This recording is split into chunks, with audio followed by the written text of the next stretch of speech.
this time of the year, we read in the Torah all about Abraham, Isaac, and Jacob, the patriarchs and the matriarchs of the Jews, Abraham and Sarah, and Isaac, Rebekah, and we're very proud of them, and we read all their details. And the truth is that the Jews throughout the generations have not only had those avos and imos, those matriarchs and patriarchs that led the Jewish nation, but throughout history there have been many individuals who have stood up and created movements and have infused excitement and life into Jewish life, and we live from them. And I would just like to highlight one matriarch, one very special woman who changed the course of history in the past 100 years. And that is Sarah Schneer, the one who started the Beis Yaakov movement. Sarah Schneer was a seamstress. She would mend clothing. And one day she realized that there was a big problem going on, that education has become, about 100 years ago, education has become much more of an interest, and people don't just work on the farms, but on the contrary, there's the Industrial Revolution, and people started learning much more, and were much more interested. And there was no real outlet for Jewish girls to go learn and go study. The Jewish men had yeshivos, and they always went to go learn in the Jewish schools that had a lot to learn, but there was no formal education for the Jewish girls. And she got up and she said, why am I just mending dresses just for the body? Why don't I mend and create something for the soul, for the neshama, for the Jewish soul? And she went and she spent much energy, and her whole life, that was her life from that point on, to create a system of schools. And as someone later said, there was no time to just teach students. She had to teach teachers who would then go and teach other people. And she created a very special, loving movement of educating the Jewish girls and infusing them with a love and a pride of Judaism. And they themselves went and started their own schools. And it was an incredible movement. She needed much, much support from all the rabbanim, from all the rabbis that lived in that era, and she had to explain to them the problem and the solution, and they were doubtful that it could even be done, and she got up and she did it. And because of that, we have Beis Yaakov.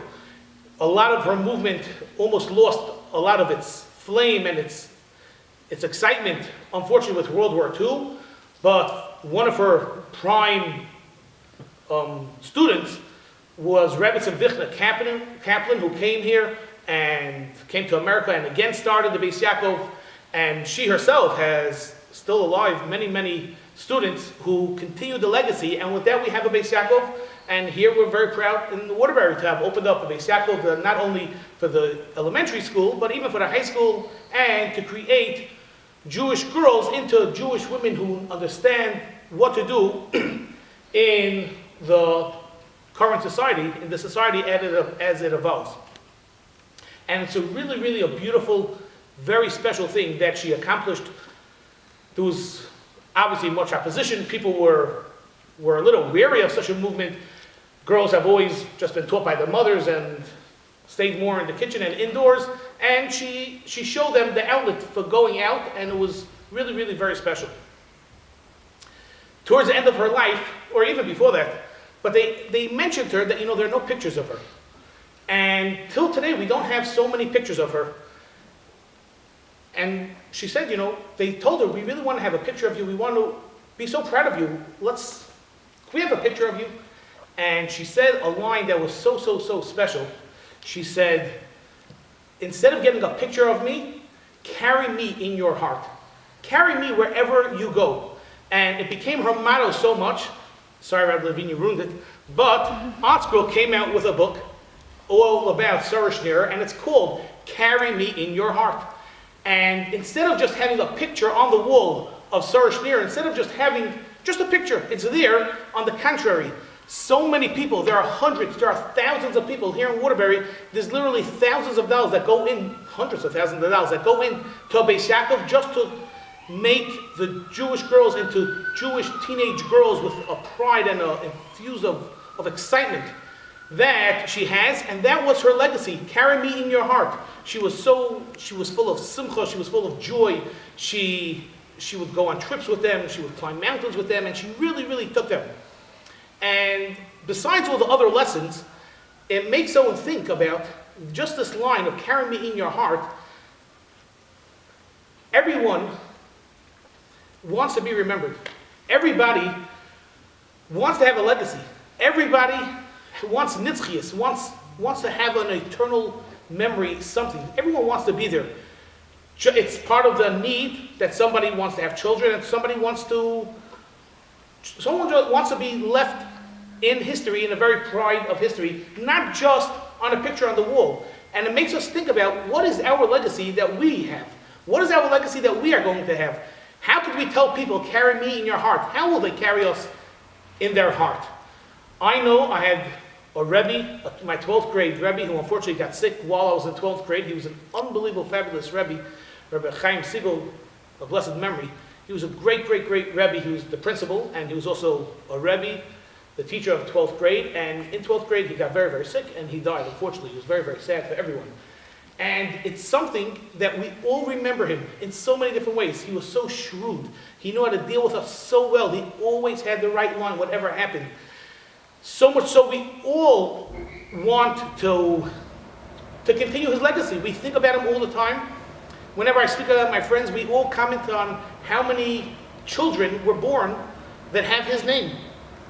And it's so much better than just a picture. I happen to have a picture of him in my house as well. But we all want to continue his legacy. We all want to just keep him alive. Rabbi Levine just had a daughter. She should grow up for many, many, many good years, named after his grandmother and Chaya. And again, he explained such a beautiful lesson, such a legacy, that he always carries his grandmother in his heart. He doesn't need a picture. He carries the legacy of his grandmother in his heart, that she lost so much and things were going so against their tide, against her, and she still pushed through it, and she had such a beautiful family. She came with the war with nothing, and she built an unbelievable, beautiful family. And so many times, he says, when life is going hard for me and I'm having a bad day, I can either give up, or I can remember my grandmother who pushed through it all and still managed to succeed against all the odds.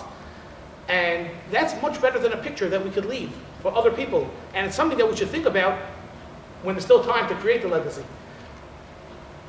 That's the biggest lesson that we could learn. That's a very big lesson we could learn from Sarah Schneer, besides all the thousands of Jewish girls that are around that carrying her legacy, that we ourselves should also spend a moment to think of, what will people remember us?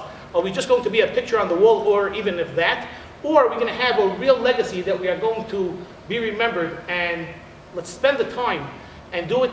And let's realize that the matriarchs, the patriarchs that we're reading now in the parsha, they really created a legacy that for thousands of years we're reading all about them. And every move that they did is something that we speak about all the time. The Medrash tells us that had Avraham Avinu, had Abraham known that the pasuk, that the verse was going to write about him, the El Habakar Ratz Avraham, that when 3 strangers came, he ran to go get them some meat, and he ran to go get the mustard and some bread, all this. Had he realized that every one of his moves are going to be recorded, he would have served them with dessert, and who knows what he would have given them. It would have been a long list written in the Torah had he known that every single move is going to be a legacy. We should realize that all our life is going to be a legacy, and it's worth to create such a beautiful legacy that everyone will carry with them in their hearts. Thank you very much. So much.